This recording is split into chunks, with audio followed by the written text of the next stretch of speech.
Shalom Bapak Ibu Saudara, kembali lagi kita berjumpa dalam acara kita yaitu Bincang Teologia. Nah Bapak Ibu Saudara, sebelum kita memulai dengan diskusi kita pada hari ini, kami mengucapkan terima kasih untuk setiap Bapak Ibu Saudara yang sudah terus mensupport dari akun YouTube ini Bapak Ibu Saudara. Nah Bapak Ibu Saudara, seperti biasa saya tidak sendirian. Hari ini saya kembali bersama dengan Gideon Yehuda Bapak Ibu Saudara yang akan kita tanya kembali Bapak Ibu Saudara. Nah Bapak Ibu Saudara, hari ini kita akan kembali menanggapi sebuah video yang dikeluarkan oleh akun YouTube yang bernama Mualaf Center Hagia Sophia. Nah, dari video tersebut yang akan sama-sama kita tanyakan dari pernyataan seorang Muslim, Bapak Ibu Saudara, yaitu yang disebut dengan Kohani, Bapak Ibu Saudara, karena dia merupakan seorang mantan mualaf. Dan kita langsung saja, Bapak Ibu Saudara, untuk menanggapi setiap pernyataan yang akan kita tanyakan kepada Bro Gideon Yehuda pada hari ini. Halo Bro. Nah Bro, pertanyaan pertama ya kita pada hari ini, yaitu dalam video tersebut, Ustadz tersebut yang memang dulu seorang Kristen dan sekarang menjadi Muslim, dia ada mengeluarkan satu pernyataan, dan pernyataan itu akan saya tanyakan untuk Bro. Apakah Yesus mengajarkan hukum yang terutama atau hukum yang pertama dan terutama adalah sembahlah Allah karena Allah itu Esa? Silakan Bro.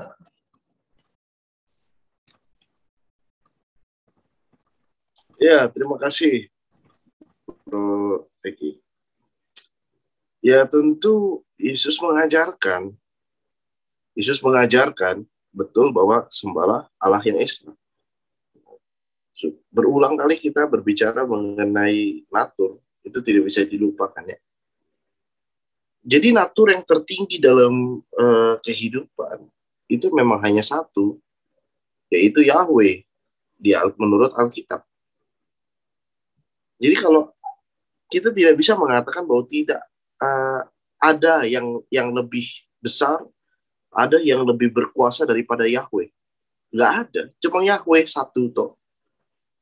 Gitu. Dan tentu Yesus mengajarkan jelas sekali di situ bahwa kasihilah Tuhan Allahmu. Itu tidak bisa dibantah. Tapi pengertian kita mengenai kata Tuhan yaitu penguasa. Allah yaitu natur. Jadi natur yang berkuasa dari segala yang ada. Hanya satu naturnya. Yahweh. Gitu. Kita tidak bisa katakan, kita tidak bisa paksakan juga bahwa kata Allah ini bukan bahasa manusia gitu. Nggak bisa. Allah menyatakan dirinya sebagai Yahweh, ya kita nggak bisa paksa dia untuk berubah nama gitu ya. Jadi jangan ketika ada hukum terutama, kasihilah Tuhan Allahmu. Nah itu berarti Allah dipukul rata, satu natur, satu pribadi. Tidak bisa. Karena Alkitab sendiri mencatatkan dari awal mulanya Allah. Ya, ada firman Allah yang juga adalah kualitas, memiliki kualitas sempurna sebagai Allah. Dan juga ada rohnya yang memiliki kualitas sempurna sebagai Allah juga. Dia pribadi ada 3. Gitu. Jadi apakah konsep Yesus bertabrakan? Tidak, karena Yesus sedang berbicara mengenai ontologi tentang natur itu. Demikian. Terima kasih. Ya Bro, kita berlanjut ya.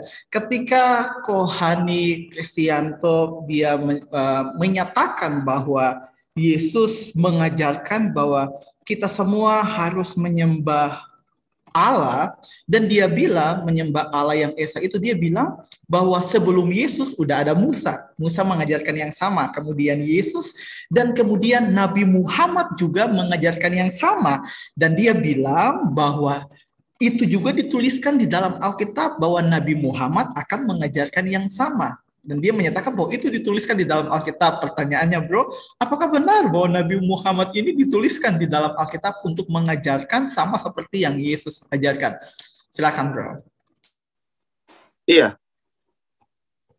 Jadi beliau ini harus memahami bahwa Yesus datang bukan berarti Yesus memakai ajaran yang berasal dari Musa. Ini harus dipahami. Musa tidak akan berbicara demikian bila Allah sendiri tidak menyatakan dirinya pada Musa. Ingat baik-baik. Kristus itu adalah firman Allah, pribadi kedua dari Tritunggal. Maka di dalam Keluaran 3, jelas sekali. Mari kita sama-sama membuka Keluaran 3 ayat 2. Keluaran 3 ayat yang kedua, saya bacakan untuk saudara-saudara. Lalu malaikat Tuhan menampakkan diri kepadanya di dalam nyala api yang keluar dari semak duri. Lalu malaikat Tuhan. Nah, kalau kita di sini kita bisa menginterpretasikan karena bahasa Ibrani malaikat itu memiliki dua arti. Yang pertama benar-benar malaikat, yang kedua adalah utusan. Ya, yang diutus dari atas. Nah, di ayat keempat kita bisa melihat ketika dilihat Tuhan bahwa Musa menyimpang untuk memeriksanya. Jadi kita harus menyadari bahwa ayat 2 aku berbicara malaikat Tuhan. Ayat 4 ketika dilihat Tuhan. Bahkan di ayat 5 dikatakan lalu ia huruf besar berfirman. Jadi kalau sampai sini kita harus memahami bahwa yang ajarin Musa adalah firman Allah. Pribadi firman Allah yang menjelma menjadi api di semak duri itu. Dan semak duri itu tidak terbakar. Ini harus dipahami. Bahwa tidak bisa Anda katakan bahwa Yesus mengajarkan ini bersumber dari Musa. Tidak. Musa yang bersumber pada firman Allah. Jadi kalau kita berbicara mengenai Allah yang Esa, ya itu sumbernya adalah Kristus sendiri. Di dalam Ulangan 6 ayat 4 jelas. Firman Allah sendiri yang menyatakan. Ini harus dipahami. Bahwa Yahweh Eloheinu, Yahweh Echad. Itu firman Allah yang menyatakan. Bahwa dia Echad. Di dalam kata-kata Ulangan 6 ayat 4 itu sendiri jelas apa artinya Echad. Yahweh-nya yang Echad. Yahweh ada pribadi apa dalam Yahweh itu? Yang menggambarkan Yahweh natur tertinggi. Allah, firman Allah, roh Allah. Yang dikenal di dalam perjanjian baru, Bapa, Anak, dan Roh Kudus. Firman Allah itu mengambil rupa manusia.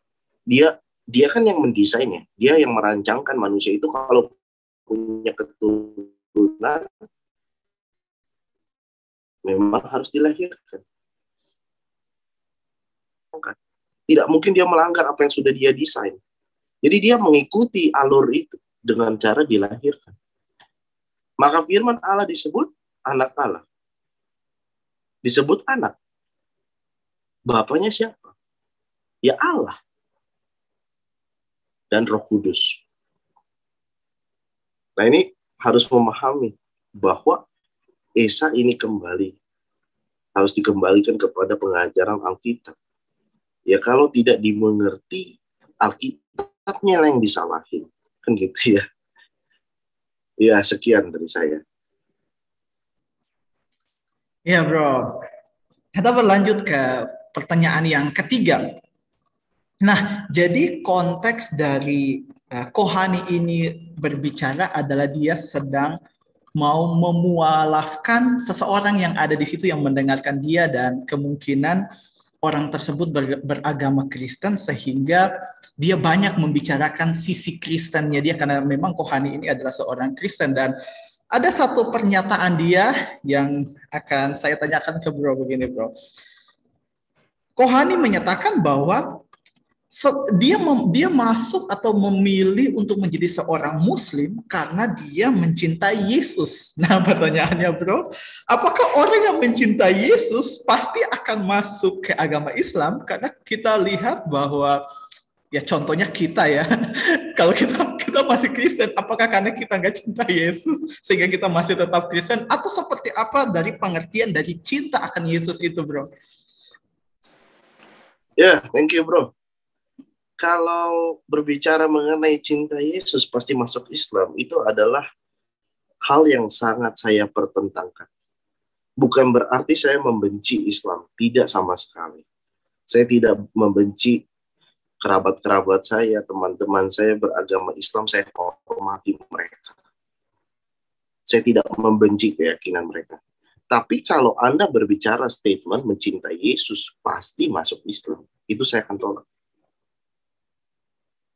Contohnya seperti ini. Dikatakan dari saksi mata secara langsung bahwa Yesus mati di atas kayu salib dan bangkit. Pekerjaan karya penebusan itu bagi saya, ketika saya menyadari diri saya yang berdosa ini dan tidak pernah bisa lepas dari dosa. Apa seluruh konsep yang dinyatakan oleh Alkitab, firman Tuhan, akhirnya Tuhan menolong manusia. Itu udah konsep paling benar. Jadi saya cinta Yesus dengan karya penebusannya, kebangkitannya, kenaikannya ke surga. Saya mencintai dia. Dan saya mencintai seluruh kebenaran, konsep-konsep ontologi maupun pribadi yang dinyatakan oleh firman Allah. Demikian pula kalau kita berpikir, apakah Islam mengajarkan tentang Yesus dari versi Alkitab? Tentu tidak. Jadi jika Anda berbicara, jika Anda mencintai Yesus yang ada di Alkitab, Anda tetap akan ada di Kristen. Tapi kalau Anda mengatakan bahwa Anda mencintai Yesus versi Islam, ya silakan Anda masuk Islam. Itu pilihan Anda, sekali lagi. Tapi ingat, tidak bisa Anda mengaku mencintai Yesus yang ada di Alkitab, tetapi Anda justru mengakui yang tidak sesuai dengan saksi mata secara langsung. Terima kasih, Eki. Iya, terima kasih, bro. Nah, Bapak Ibu, di sini saya juga menyiapkan pertanyaan yang kelima terkait dengan pernyataan dari Kohani ini. Tapi pertanyaannya adalah tentang ketuhanan Yesus. Bapak Ibu bisa lihat di video-video kami sebelumnya. Kalau Bapak Ibu belum nonton, Bapak Ibu bisa nonton karena kami sudah membahas tentang ketuhanan Yesus. Nah, kita pertanyaan yang keenam, Dion. Nah, dia juga berbicara, Kohani ini mengeluarkan pernyataan dalam mengajar calon dari orang yang akan pindah ke agama Muslim. Itu dia menyatakan bahwa Injil Matius, Markus, Lukas, dan Yohanes itu dituliskan bukan oleh murid Tuhan Yesus secara langsung. Katanya sih dia mengutip dari buku yaitu The Five Gospel. Itu bagaimana, bro, menanggapi hal tersebut? Yang pertama, saya akan berbicara mengenai, menurut saya tidak menjadi masalah kalau yang menuliskan bukan mereka. Yang penting ide gagasan mereka. Katakan seperti ini contohnya. Saya meminta saudara Eki untuk menuliskan apa yang saya katakan dan saya ceritakan ini. Memangnya berubah isi gagasannya? Karena hanya Eki yang menulis. Tidak berubah. Karena gagasannya tetap dari saya. Maka itu ada beberapa tulisan-tulisan yang jelas. Kalau Paulus, itu jelas. Dari Paulus. Paulus, hamba Yesus Kristus. Itu jelas. Tapi memang kita nggak bisa memaksa setiap orang untuk seperti itu. Mengingat latar belakang murid-murid Kristus juga bukan orang-orang yang berpendidikan tinggi. Kalau Paulus memang orang-orang berpendidikan tinggi. Nah, kita tidak bisa memaksakan itu. Kalau Tuhan mau memakai orang yang tidak berpendidikan tinggi juga, memang apa salahnya? Lalu dengan karakternya dia menulis tanpa dia kasih tahu namanya, bagaimana, apa salahnya? Tetapi bagaimana orang-orang pada zaman gereja mula-mula bisa tahu itu tulisan Yohanes? Bisa tahu itu tulisan Matius? Bisa tahu itu tulisan Markus? Bisa tahu itu tulisan Lukas? Ya harus dipahami. Karena mereka memang sangat dekat sekali, bahkan hidup di era yang sama. Gereja mula-mula di dalam Kisah Rasul 2 jelas sekali. Gereja mula-mula itu mendengar langsung perkataan Petrus, khotbah Petrus. Mereka hidup di zaman di mana murid-murid Kristus hidup. Dan bahkan bukan hanya itu saja. Bahkan saat Yesus menampakkan diri setelah kematiannya, 500 orang lebih menyaksikan itu. Menyaksikan ada lubang di tangan, lubang di kaki, lubang di perut. Five Gospel ini adalah buku yang baru muncul di abad ke-20, tahun 1960. Lebih kuat mana yang kita harus percaya? Buku yang baru muncul atau memang saksi mata secara langsung? Saya mau menanyakan kepada Anda, apakah Anda yakin betul bahwa Nabi Muhammadlah yang menuliskan Al-Quran? Tentu kalau Anda baca sejarahnya, Anda akan menjawab bahwa Nabi Muhammad bukan penulis Al-Quran. Nabi Muhammad memiliki kebiasaan oral kepada sahabat-sahabat terdekatnya. Dan menurut kesaksian apa yang ditulis oleh para sahabatnya. Nah itu kan udah sangat kuat. Jadi apakah menjadi masalah kalau masalah yang penulisan ini tidak dituliskan secara langsung? Menurut saya tidak menjadi masalah. Isi dan gagasannya tidak berubah kok. Karena hidup masih sejaman dengan mereka. Dan bahkan kekuatan di dalam penemuan-penemuan Dead Sea Scroll, gulungan laut mati, itu membuktikan keabsahan perjanjian lama dan perjanjian baru. Nah, ini perlu kita pahami. Jadi jangan mencari sesuatu hal yang jelas sekali memang tidak berpengaruh.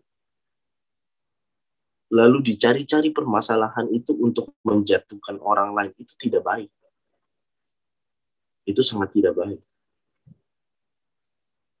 Dan kita harus akui itu. Karena nggak semua orang seperti Paulus di dalam Alkitab menuliskan secara jelas supaya orang mengerti membaca.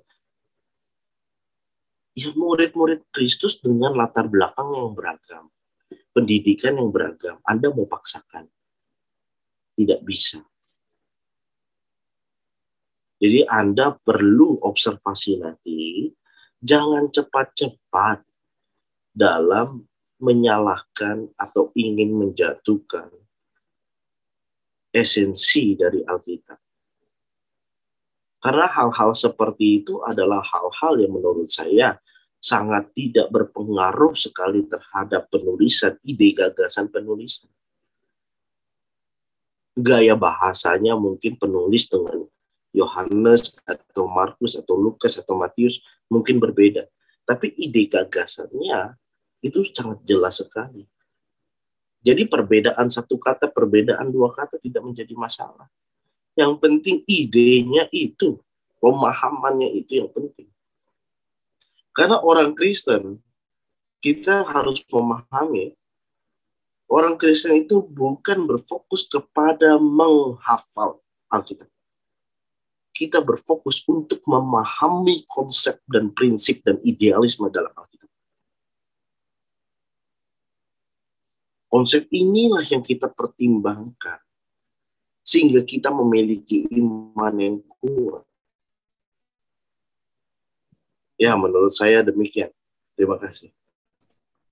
Ya, thank you bro untuk sudah menjawab setiap pertanyaan. Kalau saya kembali melihat ya bro, untuk permasalahan yang terakhir di mana Kohani ini mengutip buku dan buku itu pasti akan beredar di mana-mana dan mungkin juga udah banyak orang yang baca. Nah, bagaimana bro menanggapi hal itu? Apa yang harus kita lakukan sebagai orang percaya ini?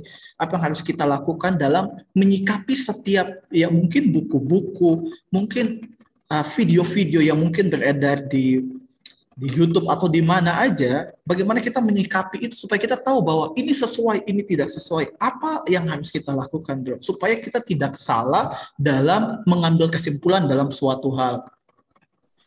Iya. Jadi yang pertama harus dilakukan adalah kita harus memiliki praktisi atau secara nyata apa yang diajarkan oleh Yesus, diperintahkan oleh Yesus adalah amanat tentang pemuridan. Nah, tapi kita kan nggak bisa, kita terbatas dengan tubuh, kita nggak bisa merangkul seluruh orang. Nah, maka itu bagi orang Kristen sendiri harus punya kesadaran.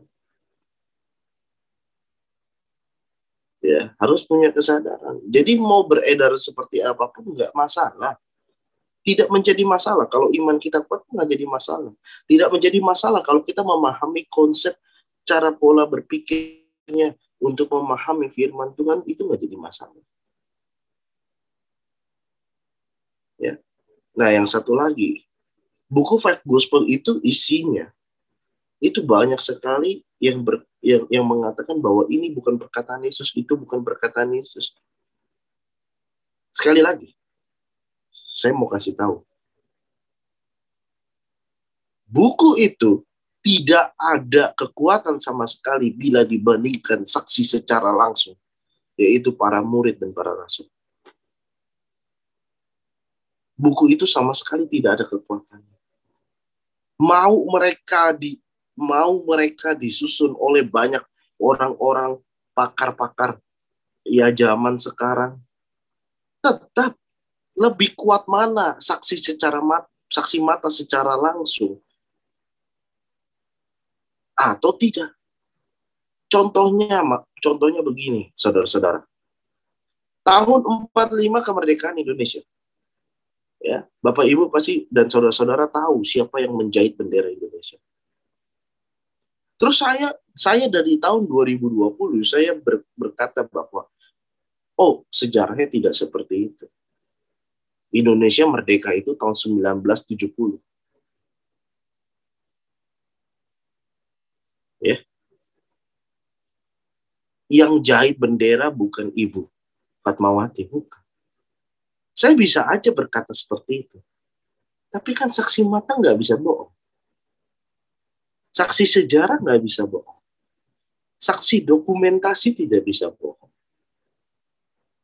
Ini kan harus dipahami. Pola berpikirnya gimana gitu. Jadi ya demikian tanggapan saya.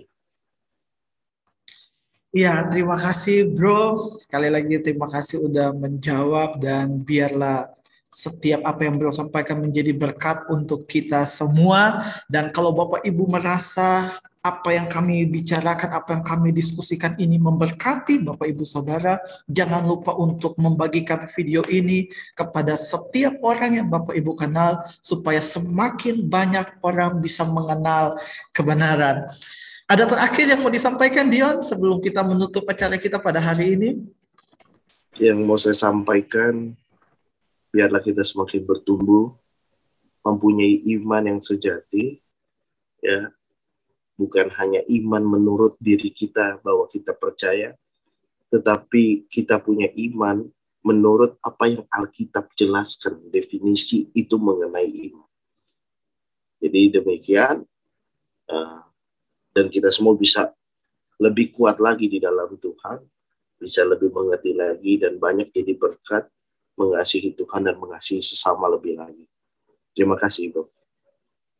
Iya, terima kasih Dion untuk hari ini. Terima kasih juga untuk Bapak Ibu Saudara yang telah menyaksikan video ini, yang telah membagikan video ini. Sampai ketemu lagi. Tuhan Yesus memberkati.